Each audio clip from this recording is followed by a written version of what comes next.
10h03 yéen a ngi ci la matinale sur Evenprod Média ñuy yeggali waxtaan wi ak notre invité actu di maître Babacar Ndiaye directeur de la Société nationale de recouvrement ma ci ànd ak soxna Lalla Rasoul Lalla ñu ngi leen nuyuwaat. maa ngi lay fay Chérif di am mbégte ak contentement dalal fii maître Babacar Ndiaye di avocat en même temps aussi nekk directeur au SNR. Donc ñu ngi koy jox wàccuwaayam bu baax a baax di ko dalal biir Evenprod Média. maître ñu ngi leen nuyu. maa ngi leen di fay maa ngi leen di nuyu Chérif maa ngi nuyu Pape Cheikh. di nuyu Lalla. di nuyu téléspectateurs ou bien les internautes qui nous suivent. auditeurs aussi. ak les auditeurs aussi voilà qui nous suivent en direct. oui. waaw di kontaan di ñëw ci émission pour la première fois. oui waaw incha allah espérant que incha allah waxtaan bi dina am njëriñ. jërëjëf voilà merci beaucoup. incha allah alors maître dañu koy tàmbalee rek li gën a fës ci actualité bi donc muy laal lu jëm ci wàllu juridiction kii di Ousmane Sonko pour rappel bokkoon nga ci pôle avocat wam yi ko doon layal par rapport ak bataille judiciaire yi fi jotoon jaar yëpp tey ñu ñëw gis Ousmane Sonko ci biir perchoiru Assemblée nationale mu jur fi polémique est-ce que am na droit dellu assemblée encore moins mu nekk président assemblée nationale ginnaaw recours bi nga xamante ne opposition bi déposé nañ ko au niveau du conseil constitutionnel ñu ngi xaar conseil constitutionnel mu àddu ci loolu mais fi ñu bëgg a poser le débat mooy est-ce que juridiquement tey waroon nañu mën a yegsi ci situation bi ak légalement est-ce que Ousmane Sonko war na accéder ci hémicycle bi. waaw merci Lalla je pense que poser nga question bu am solo et je pense que question bi ngay wax dëgg la aspect juridique bi am na solo trop mais pour man li gën a am solo mooy l'aspect politique voilà parce que dama jàpp ni ñi initier action boobu pour démettre Ousmane Sonko du perchoir de l'Assemblée nationale waaw c'est leur objectif mooy essayer de le fragiliser politiquement parlant voilà parce que aussi Ousmane su demee ba nangu jël perchoir Assemblée nationale bi peut-être am na lu tax il a dit d'ailleurs c'est stratégique ak moom taxawaayam fi mu toll sur le plan politique léegi nag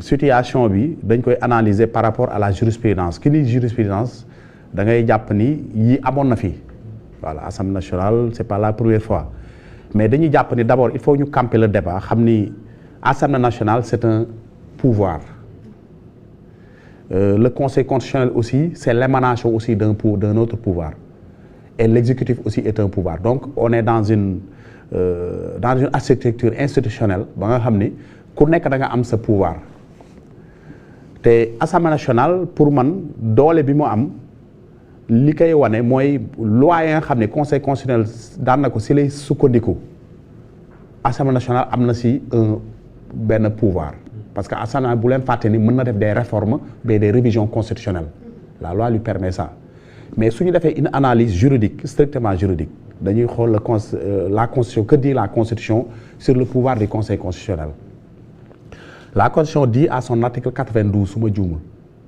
que lu mu tudd sax moom le conseil constitutionnel yan pouvoir la am pouvoir yu mu am c'est le contrôle de la constitutionnalité des lois et des engagements internationaux loolu la pouvoir am nekk am na yeneen pouvoir mais pouvoir yooyu bokkul ci cas bi parce que mën na nekk benn lu muy tudd sax mooy mën na nekk un juge de conflit des compétences soo amee des conflits des compétences conseil constitutionnel mën na intervenir mais loolu ça n'entre pas dans le cadre de cette analyse là mais suñu xoolee l'analyse ba nga xam ne moo jublu ci wàllu cas bii nekk ni mooy le conseil constitutionnel li ko yoon jox constitution li mu ko jox mooy mu vérifier la constitutionnalité des lois organiques et des lois ordinaires et des engagements internationaux. Oui. Alors que dans le cadre de cette affaire qui concerne le président Ousmane Sonko, il s'agit quand même d'une affaire qui est interne à l'Assemblée nationale. Et cette affaire-là est prévue par des dispositions de la loi organique portant règlement intérieur de l'Assemblée nationale. Et puis c'est pas une première fois.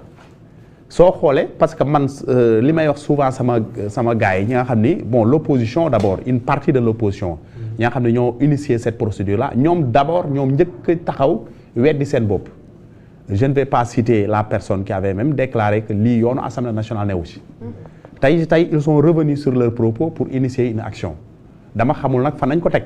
L'article 54 de la Constitution buy wax wàllu incompatibilité entre fonction officielle ak député xëy na peut-être voilà mais loolu fi incompatibilité mënu fi nekk parce que soo xoolee l'article même le règlement intérieur dit j'ai pas retenu l'article que nit ki mën nga quitter sa fonction ministérielle nga ñëw reprendre votre poste de député. C'est 124. Voilà. 124 du règlement. Effectivement, voilà, c'est ça. Donc cette possibilité-là est aménagée au niveau du règlement intérieur. waaw mais ñoo test ñaari cas pratique. waaw dañu ne kaaw Ousmane Sonko kaaw Amadou Ba. waaw c'est ça. Amadou Ba dañ ko fal député. mu dem jël poste député am siège assemblée nationale. ci ginnaaw bi ñu nommé ko ministre mu jógee assemblée dem ci gouvernement bi buñ ko génnee ci gouvernement mën na dellu assemblée.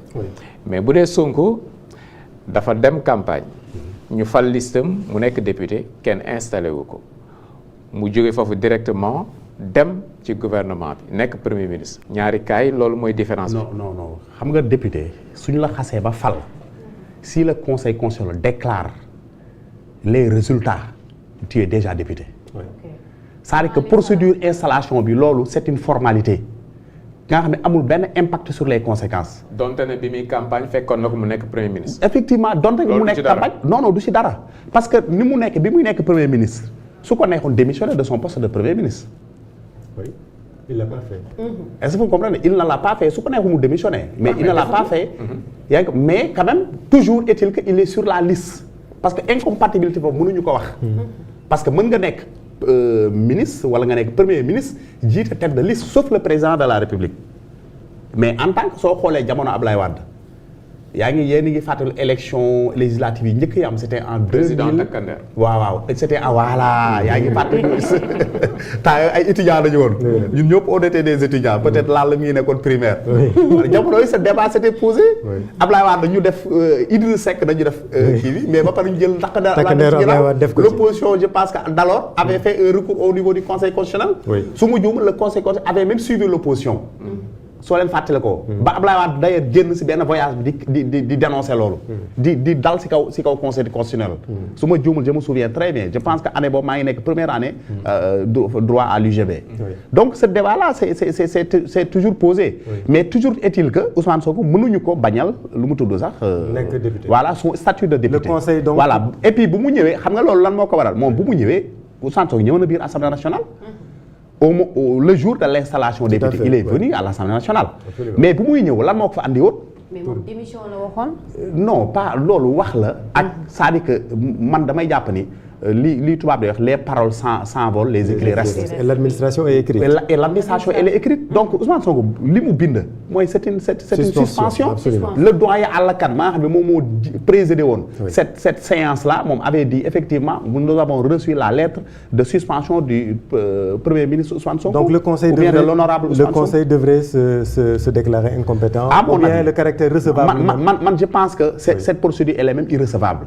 Parce que le conseil constitutionnel ne peut pas s'immiscer dans une affaire